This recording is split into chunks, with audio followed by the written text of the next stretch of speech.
स्थिरता के लिए विश्वास अनिवार्य है। विश्वास और शांति की निरंतरता बनाए रखना कैसे संभव है? इस नकारात्मकता का प्रसार हम कैसे रोकें प्रभु? केवल इस जागरूकता से कि सब कुछ अहम से संबद्ध नहीं है। जब भी किसी व्यक्ति के कार्य में अहम भाव प्रबल हो तो अहंकार व्यक्ति जैसा भी हो उसे अस्तित्व केवल वैसा ही प्राप्त होता है। व्यक्ति यदि अपने कर्मों के लिए अपने को उत्तरदायी समझे तो वो स्वतंत्र था। जब तक व्यक्ति किसी और को उत्तरदायी समझेगा तब तक वो निर्भर रहेगा। व्यक्ति यदि ये सोचे कि उसके दुख का कारण कोई और है तो वो सुखी कैसे रह पाएगा? यह असंभव है, क्योंकि दूसरों को परिवर्तित करना उसके वश में नहीं। वो तो केवल अपने आप को परिवर्तित कर सकता है। यही एक स्वतंत्रता है उसके पास। जो पीड़ा है, जो कष्ट है, वो व्यक्ति के अपने फल है, अपने निर्णय के फल। और जिस दिन वो अपने निर्णय परिवर्तित कर ले उसी दिन उसके जीवन में परिवर्तन भी आ जाएगा। जिन्होंने जीवन के प्रति घृणा सिखाई उन सभी व्यक्तियों ने पृथ्वी को नर्क बनाने में अपना योगदान दिया। इसलिए अधिकांश व्यक्ति अपने दोष, अपनी त्रुटियां और अपनी व्यर्थता को जीवन पर आरोपित कर मुक्त हो जाते। उन्हें लगता है कि जीवन ऐसा ही होता है और उसके समक्ष वो विवश। वो ये नहीं समझते कि वो जिन प्रवृत्तियों को लिए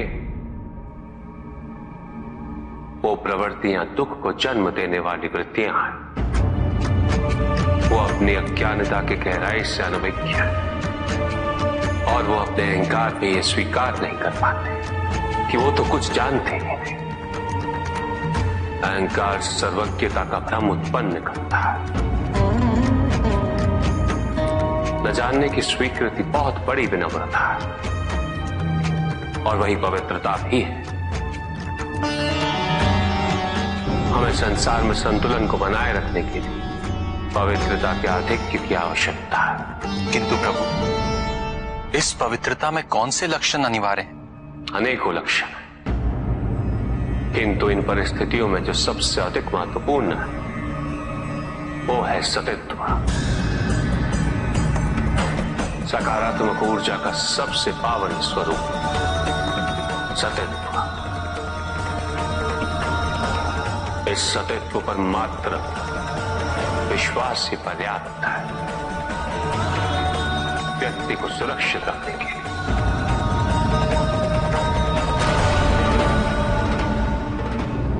ये तो अज्ञानता ही होती है। अपने धर्म पर प्रश्न उठाने का अधिकार तो सबको है ब्रह्मदेव, क्योंकि जब तक व्यक्ति की शंकाएं दूर नहीं होती तब तक उसका समर्पण भी पूर्ण नहीं होता। प्रत्येक व्यक्ति भिन्न है, गंतव्य भले ही एक हो, सबकी यात्रा अलग है और होनी भी चाहिए। प्रथाओं, नीति, रीति, नियम को बिना प्रश्न के स्वीकार करना कभी उचित नहीं होता ब्रह्मदेव।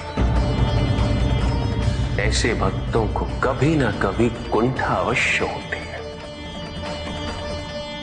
इसलिए धर्म में भय नहीं होना चाहिए। धर्म के पालन में आवश्यक है उसे स्वयं समझना। निरंतर मन में जो भी प्रश्न उठे उसका उत्तर ढूंढना। जो धर्म स्वयं व्यक्ति को ही स्वतंत्र ना कर सके वह धर्म नहीं होता ब्रह्मदेव। जो धर्म व्यक्ति के दमन का आधार बने वो धर्म नहीं। धर्म तो वो है जो व्यक्ति को इस जीवन यात्रा में सशक्त बनाए, जटिल से जटिल परिस्थितियों में उसे सदैव चलते रहने का मार्ग दिखाए, उसे साहस दे। धर्म तो मित्रता है, सहचर्य है, और धर्म में कभी पक्षपात नहीं होता। इस संसार में सबको स्वतंत्रता है कि वो जो भी धर्म स्वीकार करे वो हमारे साथ हो या हमारे विरुद्ध।